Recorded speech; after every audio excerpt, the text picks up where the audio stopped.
Well, we are going to be in, as I read, Psalm 131 this morning. The words will be up on the screens, but I would love to invite you, if you have your Bible with you or a smart device, flip it open, click it on, and turn there for yourself. As we get to spend time together on Sundays, as Pastor Robert or I come up and we get to preach, this is not meant to be a one-way exercise. This is not a place of expert and amateur divide. This is a place where a family comes together and we sit before our Father together and we learn together. And then we take that and we gather together in gospel community. And so my request is that you, as you sit there, would listen actively, if you will, with anticipation that the Lord actually wants to say something to you this morning. Listen, whether you showed up here reluctantly or not, the God of the universe intends to speak to you. And so there's there is definitely nothing better worth your time than to hear from him this morning. Second of all, I want you to know that I'm going to hold a cup of coffee probably throughout the sermon today. And that's not because it's like a cool thing that I get to do.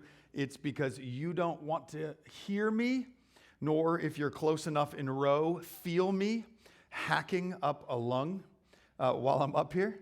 And so we're going to experience this with a little bit of caffeine and hopefully a whole lot of grace from the Lord this morning. Listen, there is this story in ancient Greek mythology about a man, a king named Sisyphus. Sisyphus was the king of an ancient country that many believe would eventually become Corinth. The town that we read of, the city we read of in Paul's two letters that we have in Scripture to the church in Corinth. Now, this man, Sisyphus, was a great man. He was greatly wealthy, and he was great in wisdom, but he was also great in violence and arrogance. And so as the story goes, Sisyphus routinely would trick not only humankind, but he feigned and fashioned himself to be wiser, not just of men, but wiser than even the gods. And so in multiple times and in multiple situations, Sisyphus pitted himself not just against human kingdoms that he would win, but he would pit himself against the gods and make them look like fools. But eventually, one day, Sisyphus had his day of reckoning. And it's told in Greek mythology that Hades, the ruler of the underworld, didn't just sentence him to an eternity in Hades, in the underworld, but he decided that he would sentence Sisyphus to an eternity with the worst possible punishment that he could come up with. And this was the punishment that was given Sisyphus. For all eternity, he would roll a giant stone up a great hill. And as he approached the top of the hill, where finally his striving could cease, the stone was cursed to ensure that as it almost reached the top, it would always roll back down again. And so Sisyphus, time after time after time, would try desperately to roll the stone all the way up, all the while for eternity, being close, but as we used to say, no cigar. Now, I love the fact that this was the most heinous, diabolical, the epitome of suffering that Hades could come up with. And I love it because most of us, at first blanch, would never come up with something like this as the most diabolical and difficult of suffering. And yet, especially if you're an adult, you can think of Sisyphus and say one of two things. Either one, I feel it and I'm so glad that I don't have to experience that.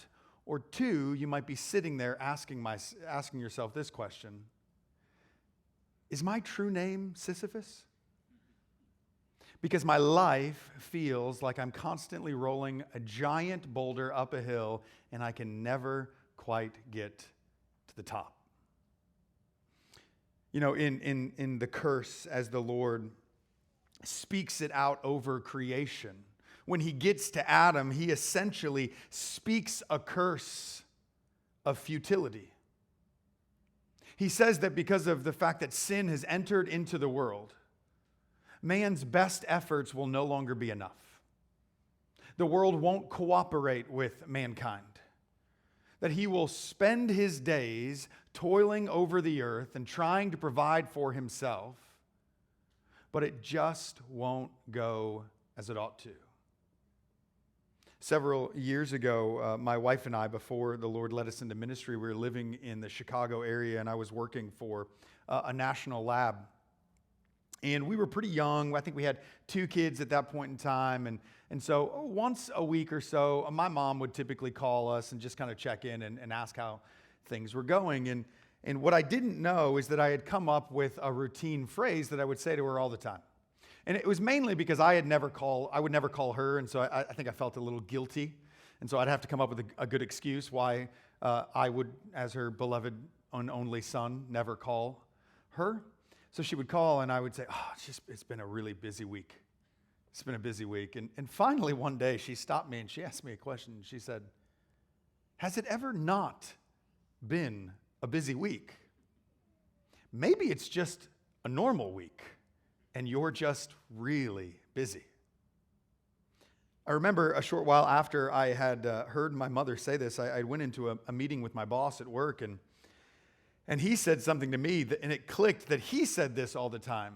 At the end of the meeting, he looked at us. It was a monthly staff meeting, and he said this: we just need to get through this month. And I said to him, you say that every single month. Now listen, if you're young and free, if you don't have knees that creak, or if you've never, injured yourself while sleeping, maybe this won't resonate yet. But for all of you that have, you know exactly what I'm talking about. Life constantly feels futile. Or as the teacher in Ecclesiastes puts it, life is vanity. Or as the psalmist tends to call it, we live life in anxious toil. And yet here in Psalm 131, the psalmist gives us a different option. The psalmist in 131 characterizes a life of a calmed and quieted soul. The word calmed here literally means even. Like a sea that was choppy but has been stilled. It also means a balanced soul. I remember just a couple weeks ago, Rachel and I were listening to a TED Talk by a psychotherapist, and he was talking about this research that they had done on brains. And he had said that the theory was, before they did these brain scans, was that people that struggled with mental health, whether it was depression or anxiety or ADHD, the theory was that there were parts of the brain that wasn't working. And that the non-functioning part of the brain was what was causing these mental health issues. But what they found when they did these brain scans is that mental health issues weren't caused by areas of the brain not working, but other areas of the brain working too much. The brain was out of equilibrium. This is what the psalmist says when he says, I have a calmed soul. A soul that it's equal, it's steady, it's where it ought to be, but it's also a quieted soul. This is the same word that they use for someone that was mute, that could not speak. This isn't a soul with the volume turned down a little bit, where the chaos of the world has been decreased. This is a soul that is mute. There is no background noise. Perhaps there was no 5-year-old child that lived in the house with this soul, or a 7-year-old child, or a 10-year-old child, or a 12 or a 15-year-old child. The psalmist has a calmed and quieted soul. Now, I just take a moment before we go on and just Close your eyes and think of this phrase, a calmed and quieted soul. And think for a moment how that phrase feels. And the way your breathing is impacted by that phrase. A calmed and quieted soul is something we all long for. And yet, I think if we're honest, it's also something we don't know how to get. Because if we did, if we're being honest with each other, we'd have it. The psalmist in Psalm 131 gives us some pretty strong words. He leads us into the path of a calmed and quieted soul. He tells us that we need to exchange three things. First, he shows us that a calmed and quieted soul comes from exchanging pride for humility. Exchanging pride for humility. Second, a calmed and quieted soul comes from exchanging anxiety for comfort and care. And finally, a calmed and quieted soul comes from exchanging perfectionism for the process of God. Pride for humility, anxiety for comfort and care, perfectionism for the process of God. The psalmist begins this short song with two distinct metaphors. He says, "O Lord, my heart is not lifted up. My eyes are not raised too high." The heart in Hebrew scripture and Hebrew literature doesn't just mean the organ, the heart, nor does it simply mean the feelings. The heart is the center of the life. It's the place where our motivations come from. And this Hebrew phrase is used elsewhere and is literally translated as proud. In 2 Chronicles, King Hezekiah repents of his pride, or literally repents of his high heart in the presence of God. In Ezekiel, a foreign prince, we are told, has a heart that is lifted up too high, and he claims that he is, in fact, like a god. Similarly, the second phrase, to have eyes that are lifted too high, is seen as pride as well. But if a heart that is too high conveys the inward emotional thoughts of pride, then eyes that are too high conveys desires that are prideful, desires that are too high. The Proverbs and the Psalms elsewhere speak of these eyes as the window into what it is we desire. And eyes that are too high would give us a glimpse that the desires within us are set too high. They are prideful desires. The psalmist goes on and he says, "I do not occupy myself with things too great and too marvelous for me." That word occupy literally means to go and to get or to grasp at. The psalmist says clearly, God, my heart is not prideful. My desires are not prideful, and my actions are not prideful. Pride here coincides with a phrase I want you to write down if you take notes, and if you don't take notes, write it down anyways. Pride coincides with the declaration, I can be like God. I can be like God. This is the lie that the serpent told to Adam and Eve in the garden. Adam and Eve did not eat of the tree of the knowledge of good and evil because the fruit looked good and they were hungry.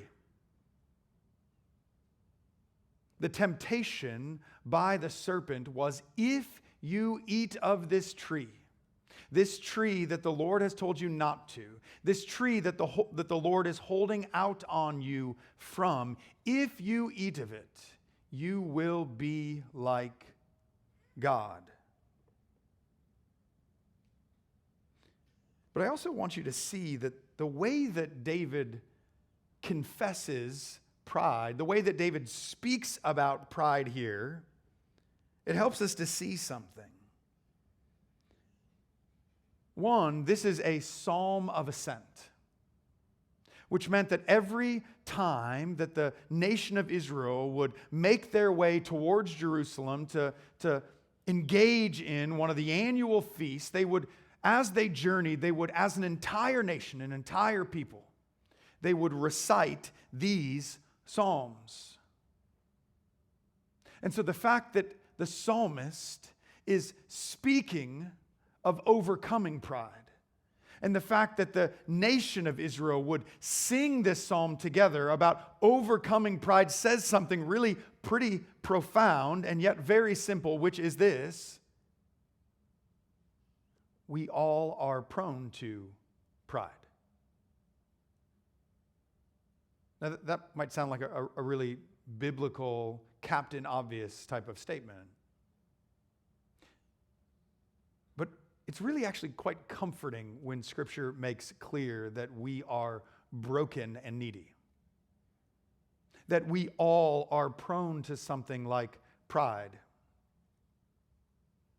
Because it's an invitation to us. An invitation for all of us that are sitting here or standing up on this stage that think something like this: man, I'm glad that Michael is preaching about pride because I know this person. They really need to hear it. And the psalmist is inviting you to say, no. Or maybe, yes, you do know someone who really needs to hear it. And they're the same height as you. They weigh the same as you. They dress the same. They have the same name as you. It's meant to be an exhale where you can look to your left and your right and say what C.S. Lewis says is the key phrase of all friendship, which is, you too. The psalmist makes clear that pride is something that we all deal with, and yet, in the way that David is saying to the Lord that he has overcome pride, or in this moment he is not proud, he is also conveying that pride is destructive. That it's not of the Lord and it's not for our good. See, because this is what pride does. Pride sees the Lord and it sees us both incorrectly. Pride inherently reduces the glory and the grandeur and the bigness and the power of God.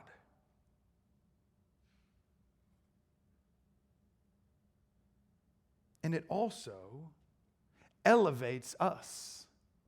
It inflates our own status.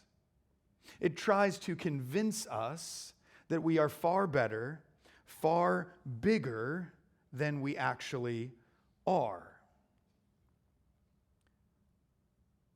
Now, the problem with this is we actually need God to be really, truly big.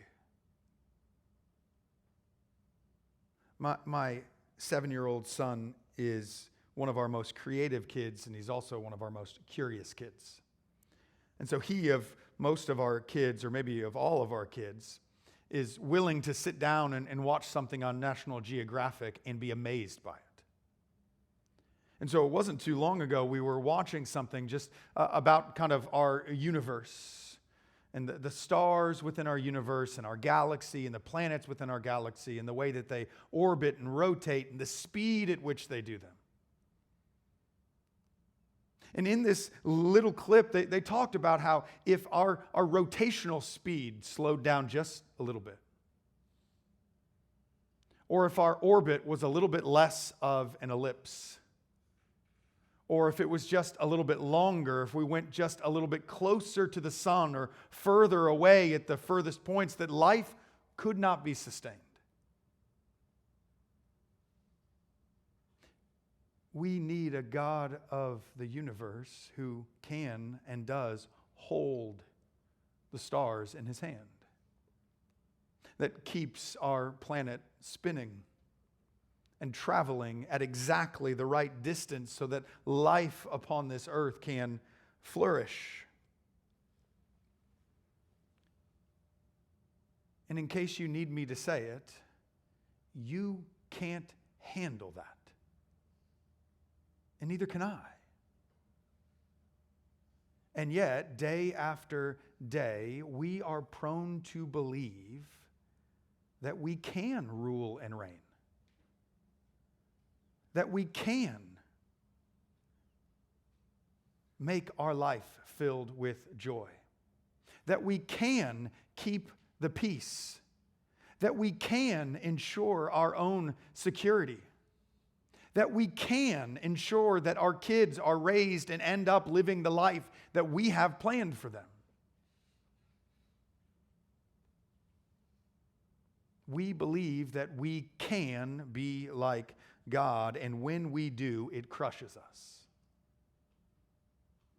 And so the psalmist invites us into the opposite of pride, which is humility. Humility is defined in the Proverbs as the fear of the Lord. Humility is awe, worship, wonder, and trembling in the face of the Lord. Now let me say this clearly. Humility is not lowliness. Humility is not worthlessness. Humility is not self-deprecation. Humility is not the person that has no value and no worth that no one wants to be around. Humility sees God correctly. It sees that He is infinite. He is all-knowing. That He is all-powerful. That He is eternal. That He is self-sufficient. That He is sovereign and ruling and reigning over all things. And we are not. And yet, in humility, we recognize that that God that is that big has created us in His image. Now, there are two ways to combat pride. The first one is the way that we typically go about it, and it's pretty effective. It's to simply say this: you're not as big as God. God is big and you are not. Therefore, do not be proud. And there is a time and a space and a place, and that is true. And yet there is also a second way to combat pride, and it is to say this: is it even good for us to try and be in the place of God? I heard a sermon, and if you have heard me preach, you've heard me always preach one text as well as Genesis 1, 2, and 3. Right? You'll get to know that eventually about me. That Scripture really does connect all the way from beginning to end. And I was listening one time to a sermon about Genesis, and Genesis chapter 3 in specific, and they were talking about the temptation of the serpent to Eve. And this was the question that he posed. As the serpent said to Eve, "If you eat of the tree of the knowledge of good and evil, you will be like God." Eve forgot to ask a question. And the question was, is that even a good thing? Is that even good for me to try and be as God is? Will it even lead to flourishing? Will I be happy in it? Will that lead to life and deeper relationship and joy for me or my husband and my offspring eventually? She doesn't even ask the question. There is simply an assumption built in that if we can be God, we should be God. And the answer, of course, is that we can't. But the other answer is also that it is simply not a good idea. We, over the past several months, have been doing some work in our house and some work in our backyard. And we were talking about putting in a deck in our backyard. And so as a part of putting in this deck, we got all these concrete kind of footings. And they're like 10 or 11 inches by 10 or 11 inches square, and they're about 10 or 11 inches tall. They're, I don't know, 35 pounds, something like that, 35, 40 pounds, something like that. And we were thinking big. So we got a lot of concrete footings. And when we got them home, we started to unload them. And it was me and my wife and my two oldest boys. And of course, my 5-year-old ran up beside me. And he said, "Dad, I want to carry it." And I said, "Buddy, this is like really heavy." And he said, he kind of did what every boy, I don't know, is maybe innately to do. He stood up a little taller and a little straighter. And he said, "I can carry it." And I said, "Well, buddy, how about this? How about I carry it and you carry it with me?" And he said, "No, I'm going to carry it." And I said, "Okay, how about we start here? How about you put your hands on it and I will slowly take my hands off and we'll see if you can carry it." And so he put his hands on it and he goes, "Oh, this is light." I said, "Well, hold on, let me take some of the weight off." And so I started just to let it come down a little bit. And almost immediately he looked up at me and he said, "That's not a good idea."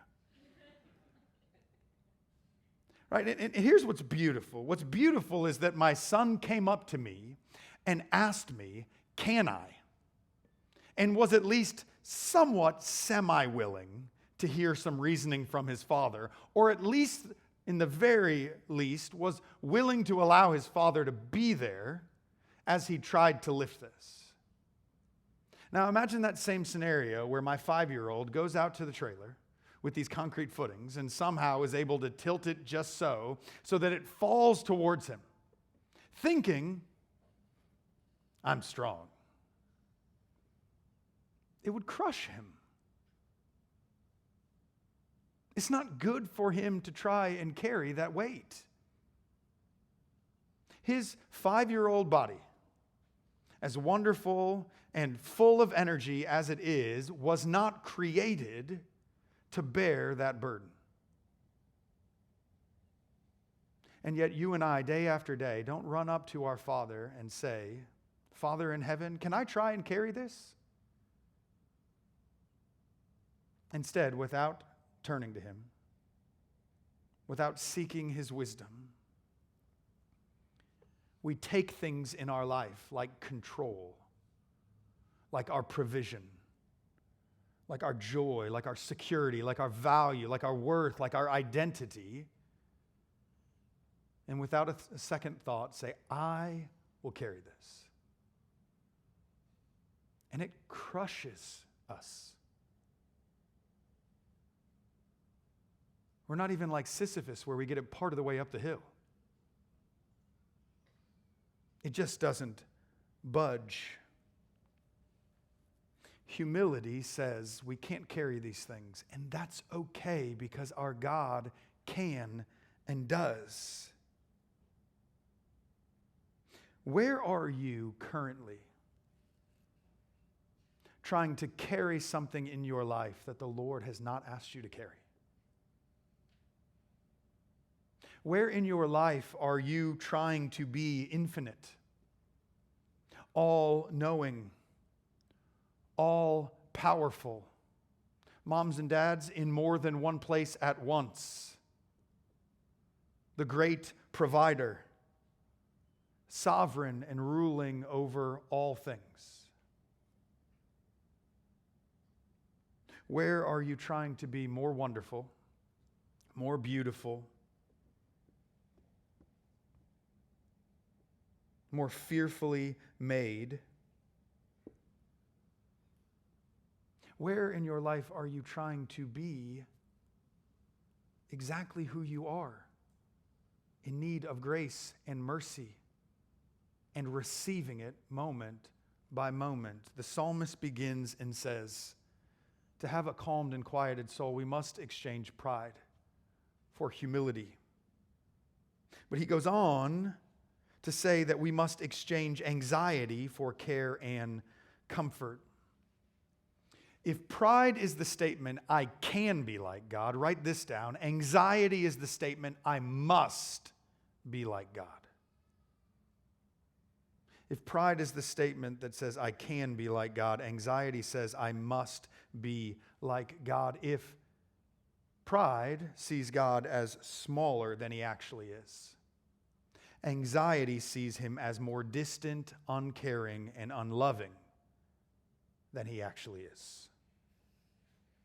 The psalmist combats his own nature towards anxiety with living in the posture of a child.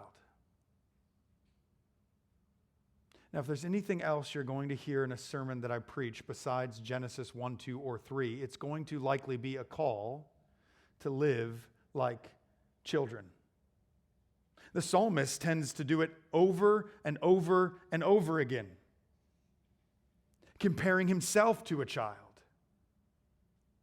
comparing the nation of Israel to beloved children, encouraging us to live in a posture of childlike faith. Jesus constantly celebrated the faith and posture of children. In Mark chapter 10, it says this, they were bringing children to Jesus that he might touch them. And so those wonderful, lovely disciples rebuked the people. But when Jesus saw it, we're told he was indignant and said, let the children come to me. Do not hinder them, for to such belongs the kingdom of God. But Jesus does more than just celebrate childlike faith. He actually commands it. He says in Matthew 18, truly I say to you, unless you turn and become like little children, you will never enter the kingdom.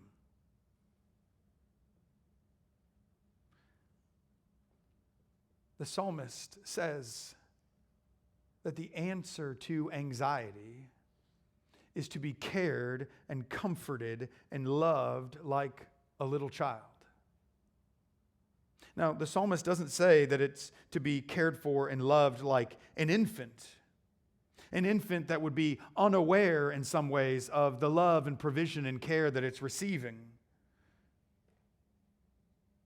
but instead like a child that has been weaned, a child that has been nursed by his mother, that is still right beside his mother or father day after day, still desperately in need of their provision, and yet also aware enough that it has been the faithfulness of their parent that has provided for them since the first days that they were alive. Maybe another way to put it is a weaned child has an intelligent dependence. You know, there's times when it's really kind of the Lord to make shipwreck of our life.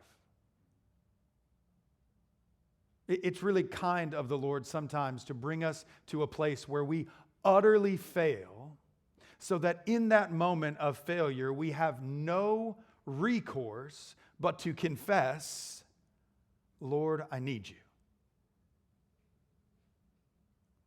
But there is also a holy joy and comfort to living a life where moment by moment we are acquainted with our need. The psalmist invites us into that intelligent dependence. So the first question is, do we know our needs?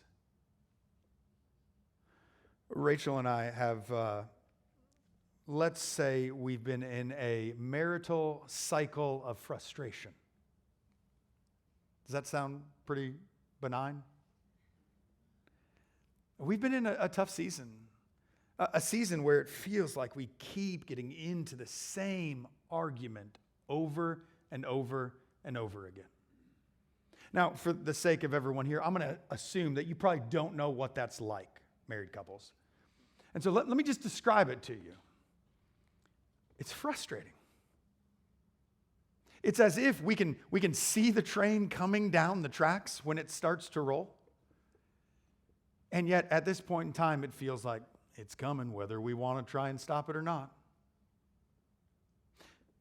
And so this past week, we got into this same argument. And the argument tends to boil down to this. One of us says to the spouse, I have this need, and you're not filling it. And then the other spouse responds with something that sounds like this. Yeah, I'm not filling it because I have this need and you're not filling it. You can see the cycle because then the other spouse responds, well, I would fill that need if you would only fill this need. And so the circle of life and the beauty of marriage goes. So we decided after our last bout of despair and frustration in this argument. Rachel had been talking to a counselor, and she had introduced her to this thing called an emotion wheel and a need wheel, which I was like, I think our kindergartner used that one time and made like a pinup bus or something. I don't know. Rachel said, we should try this. And my immediate response as a compassionate and kind husband who loves his wife was, I'm not doing that. I don't need no need wheel, which really puts you in an awkward spot, right? Like if you say that, it's like Jeff Foxworthy. No, you might be a redneck. The other guy, here's your sign. If you don't know the reference, don't worry. You never know any of my references. And so we sat down and I said, okay, I'll use this. Walk me through how to use it. And it's this wheel. And at the center are these 4 basic fundamental human needs.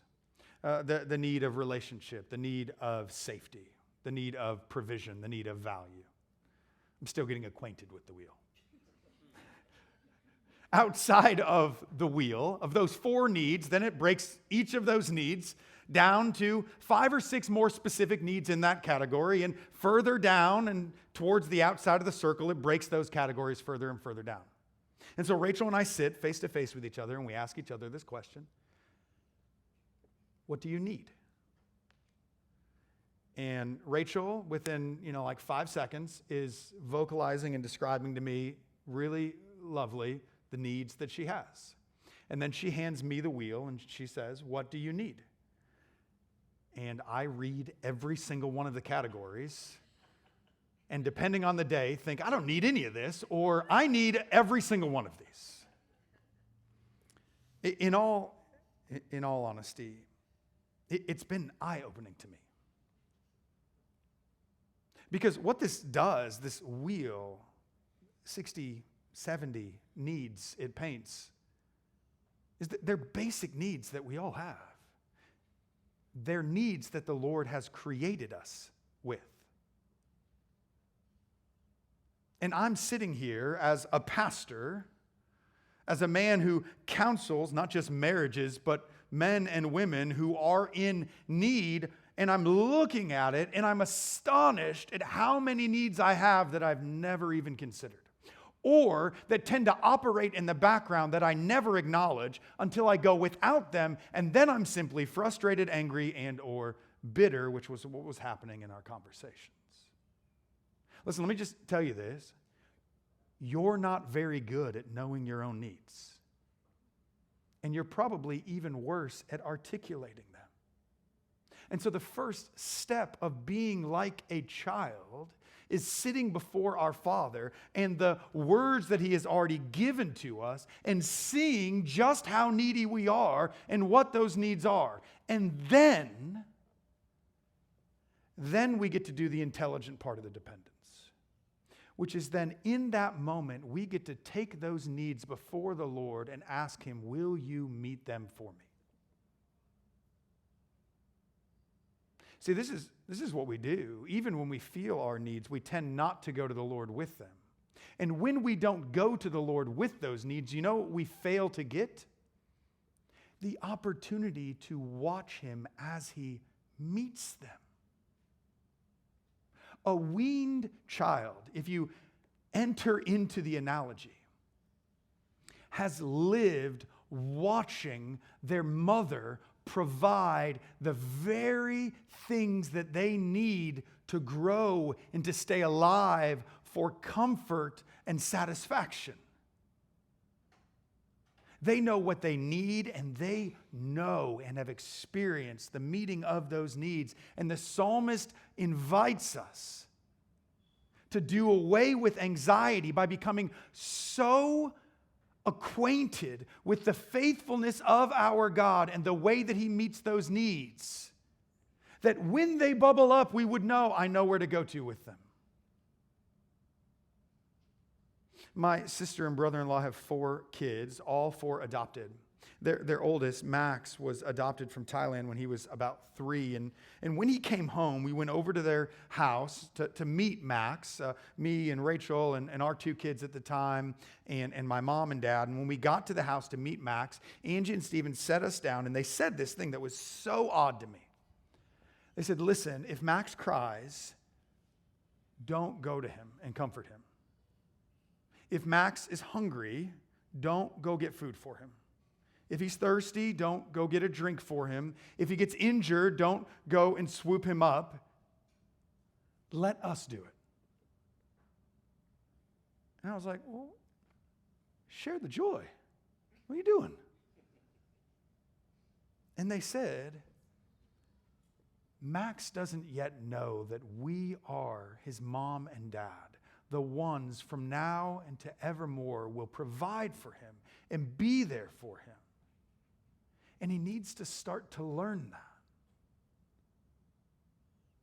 And the psalmist says, you turn to so many other things to try and get your needs met.